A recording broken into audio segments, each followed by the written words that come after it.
আল্লাহ রাসূল দেখলেন মা রান্না করতেছি, রান্নার সময় বাতাস বইছে, প্রবল বাতাস। এ মায়ের একটা সন্তান আছে, যে সন্তানটা দূরে মা খেলনা দিয়ে বসায় রেখেছি। মায়ের বিচ্ছেদে সন্তানটা বারবার দূর থেকে মায়ের কাছে আসে। মা রান্না বন্ধ করে আবার বাচ্চাকে দূরে নিয়ে রেখে আসে। কিছু সময় পরে আবার বাচ্চাটা হামাগুড়ি দিয়ে আস্তে আস্তে মার কাছে আসে। মা আবার খেলনা দিয়ে বাচ্চাটাকে চূড়া থেকে আবার দূরে নিয়ে বসায় দিয়ে আসে। সাহাবায়ে কেরাম দৃশ্য দেখতেছেন। আল্লাহ রাসূল বলে, সাহাবীরা এই মার দিকে নজর করে তাকায় দেখো, নিজের হাতে মার চুলা জ্বালাইছে। তার চুলার কোন আগুনের ফুলকি যেন বাতাসে উড়ে তার সন্তানের গায়ে না যায়। এজন্য মায়ের কত যত্ন, সন্তানকে বারবার চুলার কাছ থেকে দূরে নিয়ে বসায় দিয়েছে। আবার সন্তান ফেরত আসে, তো আবার মা সন্তানকে নিয়ে দূরে বসায় দিয়েছে। কেন এমন করে? মায়ের হৃদয়ে এই বাচ্চার জন্য একটা গভীর ভালোবাসা আছে, যে ভালোবাসার কারণে মা চায় না যে তার হাতে জ্বালানো চুলার কোন আগুনের ফুলকি তার পেটে বাচ্চার গায়ে লেগে যাক।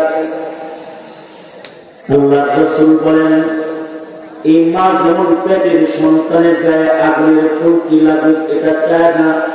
সাহাবীরা, তোমার আমার মালিক মহান আল্লাহ, তিনিও আগুনের একটা চুলা, দোজখের চুলা জ্বালাইছেন। যে আগুনের চুলার ভেতরে মহান আল্লাহ অপরাধীদেরকে ফেলবেন। আল্লাহ তাআলা কঠিন কালেও চান না আল্লাহ পাকের ওয়াহদানিয়তের উপরে বিশ্বাসকারী কোন মুমিন, আল্লাহর কোন বান্দা যে আল্লাহ পাকের রুবুবিয়তের স্বীকৃতি প্রদান করেছে, এমন কোন বান্দা আল্লাহর জ্বালানো চুলার আগুনের ফুলকি আল্লাহর মাহবুব বান্দার গায়ে লেগে যাক, এটা আল্লাহ চান না। এ কারণে ক্ষণে ক্ষণে বান্দার ছোট ছোট আমলের কারণে বারবার কিন্তু মহান আল্লাহ ভালোবাসা প্রদর্শন করে বান্দাকে মাফ করে দেয়।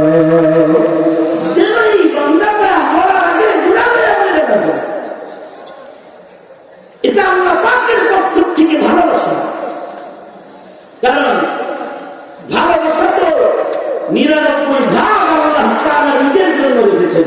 আল্লাহ ভালোবাসা না ভালো, কিন্তু আল্লাহ রাসূল বুঝানোর জন্য বলেছেন ভালোবাসা বানায় আল্লাহ ৯৯ ভাগ ভালোবাসা নিজের জন্য রেখেছেন, আর ১ ভাগ বন্টন করেছেন সকল মাখলুককে।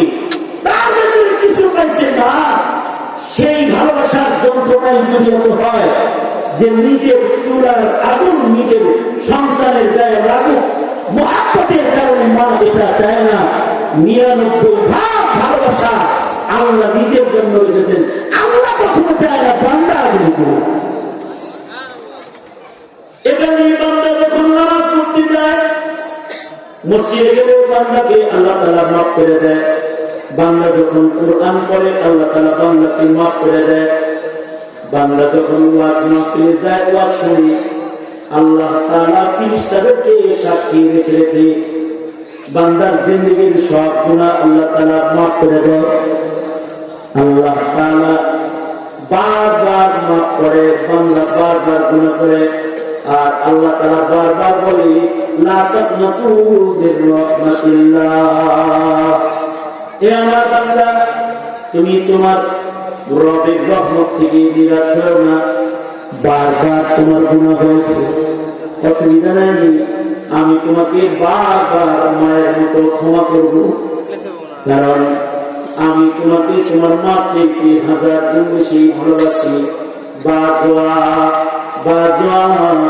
हर आते हंसती बाजवा बाजवा बाजवा हर आते हंसती बाजवा घर काफिरो गुबरो बुकुस्ती बाजवा ईदर गहे मादर गहे नौमी दिनेश सब बारगर तौबा शिकस्ती बाजवा सब बारगर तौबा शिकस्ती बाजवा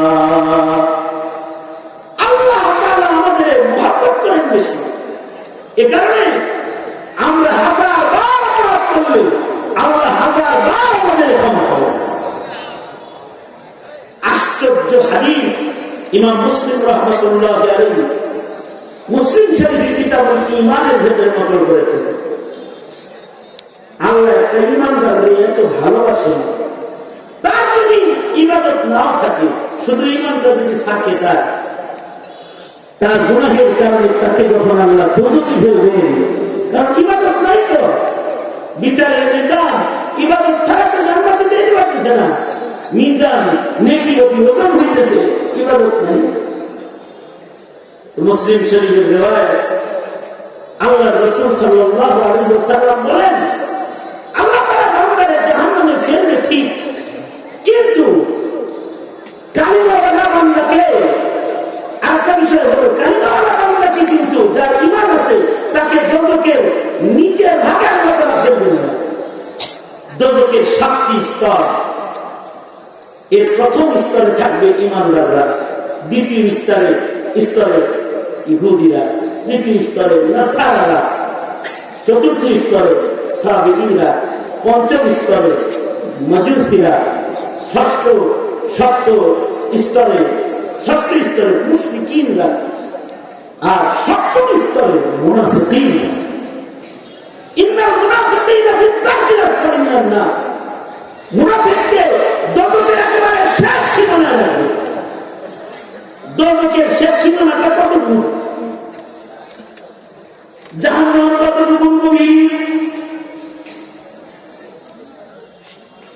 উপর থেকে একটা পাথর দোজখের নিচে ফেলে দিলে নিচে যাইতে 7,000 বছর লাগবে কোন বর্ণনা আছে 70,000 বছর লাগবে অর্থাৎ উপর থেকে একটা পাথর নিচের দিকে যদি ছাড়া হয় স্পিডটা কিরকম হয় যদি জাহান্নামের উপর থেকে কোনো পাথর নিচে ফেলা হয় তাহলে দোজখের তলদেশে যাইতে 7 মতান্তরে 70,000 বছর লাগবে তার মানে এত গভীর জাহান্নাম এর ভিতরে সবচেয়ে নিচের স্তর যেটা সেখানে আল্লাহ তাআলা মুনাফিকদেরকে রাখবে যারা চলতো ইমানের বেশি কিন্তু ভিতরে নিফাকে রাখতো এই কারণে হযরত ওমর আবু বকর নিফাকাতের ভয়ে ক্লান্ত কারণ একেবারে নিম্ন স্তরে মুনাফিককে রাখা হবে আর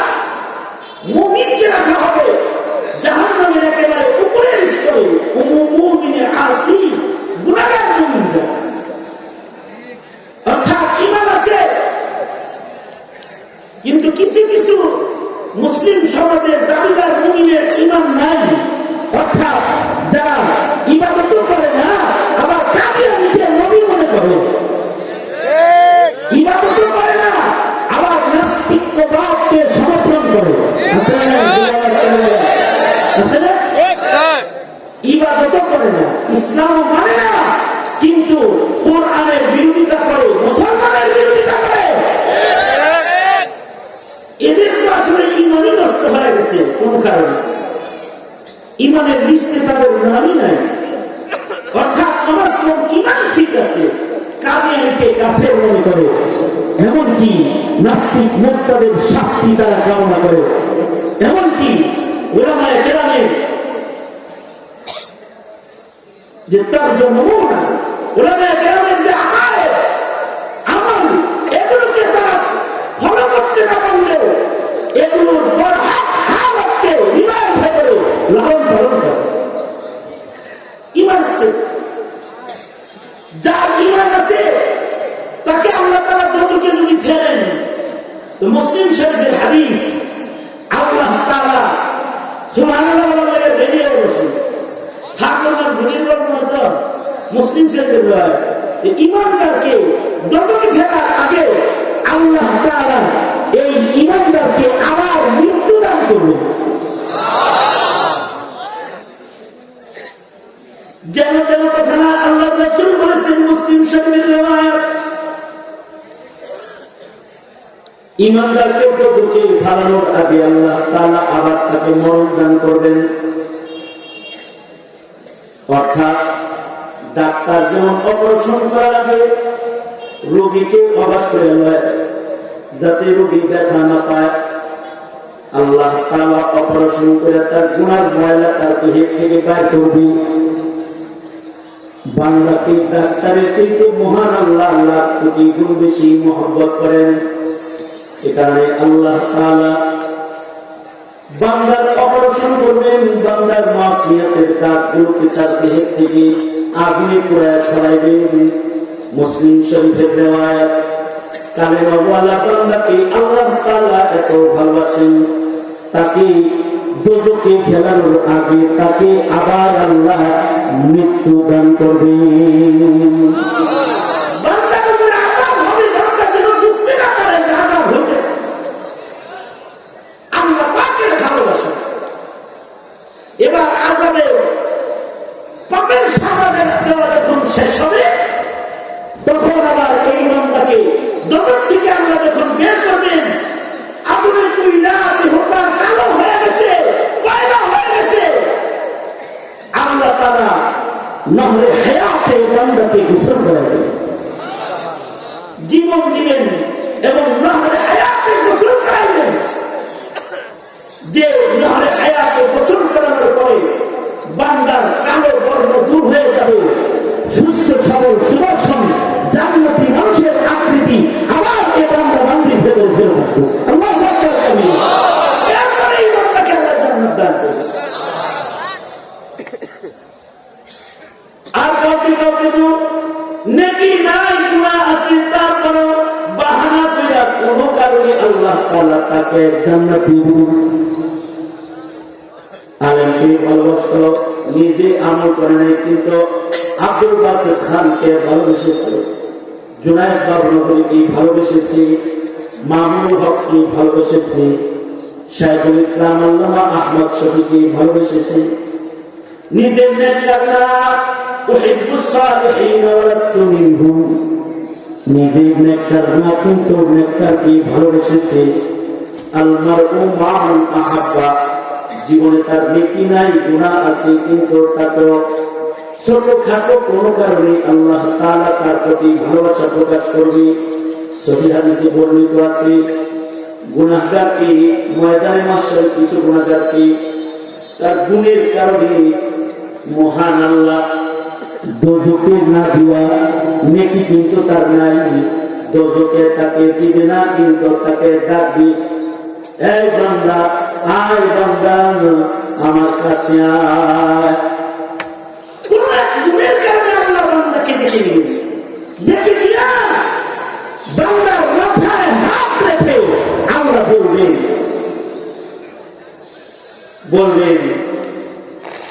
এত গুনাহ করছি, কানে কানে বলবেন, বান্দার কানের কাছে আল্লাহ ছোট্ট করে বলবেন, পৃথিবীর কাউকে শুনতে দিবেন না। আল্লাহ তাআলা বলবেন, হে আমার বান্দা এত গুনাহ করছি কেন?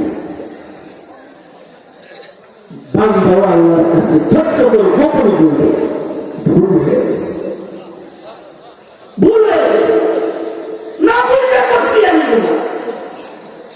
আল্লাহ রাসূল বলেন, একটা কালিমাওয়ালা মুমিনকে আল্লাহ এত ভালোবাসেন, আল্লাহ তাআলা বান্দার কানে কানে বলবেন, আমার একটা নাম আছে সত্তার। আল্লাহু আকবার বলেন, আমার একটা নাম আছে সত্তার। আমি আমার সেই সত্তার নামের গুণ আজকে প্রকাশ করছি তোর উপরে। যা, তুই যেহেতু তোর ভুল বুঝতে পেরেছিস, যা, আমি আমার সত্তার নাম তোর উপরে জাহির করলাম, তোর সব গুনাহ ময়দানে মাহশারে আজকে আমি গোপন করে দিলাম, যা তোকে জান্নাত দিয়ে দিলাম।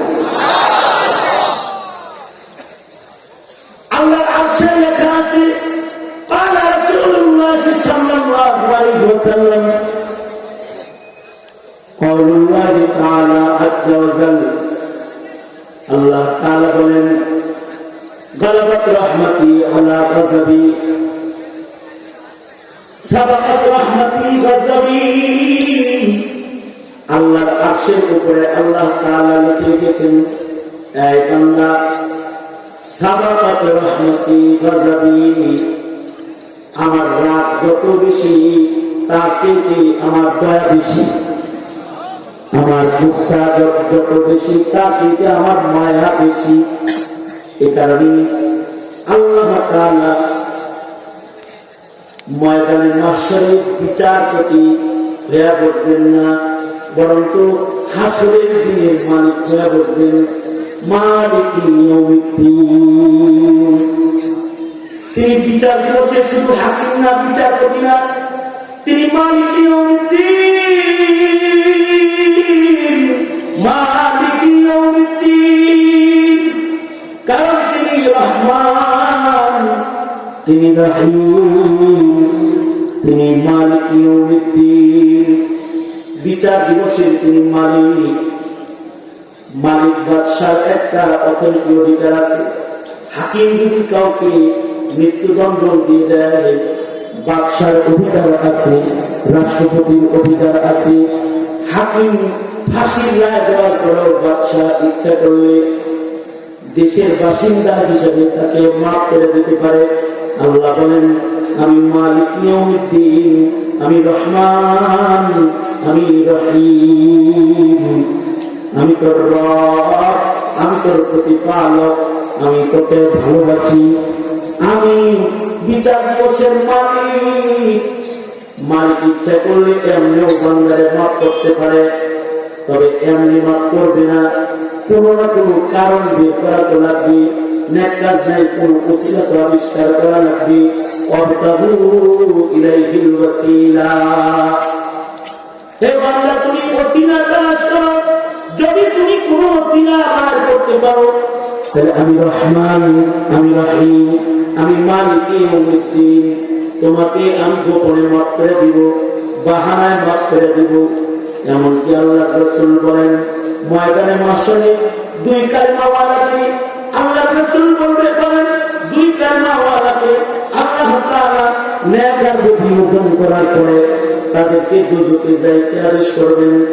দুজন আল্লাহর হুকুমে দুজকে যাইতে থাকবে।